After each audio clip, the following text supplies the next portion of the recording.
Kozhikode government law college വിദ്യാർത്ഥിനിയായ തൃശൂർ മൗസ മെഹറീസ് തൂങ്ങി മരിച്ചത് ആൺസുഹൃത്തിൽ നിന്നുള്ള പീഡനത്തെ തുടർന്നുണ്ടായ മാനസിക വിഷമത്തെ തുടർന്നാണ് എന്ന് പോലീസ്. സംഭവവുമായി ബന്ധപ്പെട്ട് കോവൂർ സ്വദേശിനി അൽഫാൻ ഇബ്രാഹിമിനെ പോലീസ് കഴിഞ്ഞ ദിവസം അറസ്റ്റ് ചെയ്തിട്ടുണ്ട്. ഫെബ്രുവരി 24 മൗസയെ വാടക വീട്ടിൽ തൂങ്ങി മരിച്ച നിലയിൽ കണ്ടെത്തിയത്. 6 മാസം മുമ്പാണ് മൗസ അൽഫാൻ ഇബ്രാഹിമിനെ പരിചയപ്പെടുന്നത്. ചായക്കടയിൽ വെച്ചായിരുന്നു രണ്ടുപേരും സൗഹൃദത്തിലായത്. ഇത് പിന്നീട് പ്രണയമായി. അൽഫാൻ നിയന്ത്രണങ്ങൾ വയ്ക്കാൻ തുടങ്ങിയതോടുകൂടി മൗസ പ്രണയത്തിൽ നിന്നും പിന്മാറാൻ ശ്രമിച്ചു. ഇതോടെ അൽഫാൻ ഇവരെ ഹോട്ടലിൽ വെച്ച് പരസ്യമായി മർദ്ദിക്കുകയും ഫോൺ പിടിച്ചു വാങ്ങുകയും ചെയ്തു. മൗസ അതുവരെ പ്രണയം മധുരമാണെന്നാണ് വിചാരിച്ചിരുന്നത്.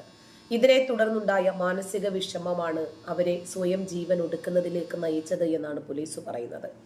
വാഹനപ്രേമിയായ മൗസ അൽഫാന്റെ കാറ് കണ്ടാണ് പരിചയപ്പെടുന്നത്. വണ്ടി വാങ്ങി മറിച്ചു വിൽക്കാൻ അൽഫാന്റെ പേരിൽ മഹാരാഷ്ട്ര പോലീസിലും കേസുണ്ട്. മറിച്ചു വിറ്റതിന്റെ പേരിൽ വലിയ തുകയുടെ ഇടപാടുകൾ നടന്നതുമായി ബന്ധപ്പെട്ട ബാങ്ക് അക്കൗണ്ടുകളും മരവിപ്പിച്ചിട്ടുണ്ട്. വയനാട് വൈത്തിരിയിൽ വെച്ചിട്ടാണ് അൽഫാനെ കഴിഞ്ഞ ദിവസം പിടികൂടുന്നത്. ഇയാളുടെ മേൽ പ്രേരണാകുറ്റം ചുമത്തിയിട്ടുണ്ട്. വിവാഹിതനായ അൽഫാന് ഒരു കുട്ടിയുമുണ്ട്. ഇതുപോലെ ഹിന്ദു ക്രിസ്ത്യൻ കുടുംബങ്ങളിൽപ്പെട്ട ആളുകളെ, പെൺകുട്ടികളെ ടാർഗറ്റ് ചെയ്ത് വീഴ്ത്തുന്ന ഒരു സംഘം വേറെയുണ്ട്. ആ സംഘത്തിൽ ഇവൻ പെട്ടിട്ടുണ്ടോ എന്നറിയില്ല. പ്രേമിക്കുമ്പോൾ ചങ്കാണ്, കരളാണ്, പൊന്നാണ്, തേനാണ്.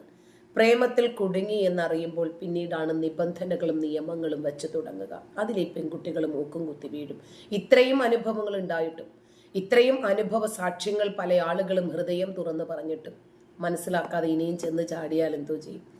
വേലി ചാടുന്ന പശുവിന് കോല് കൊണ്ട് മരണം.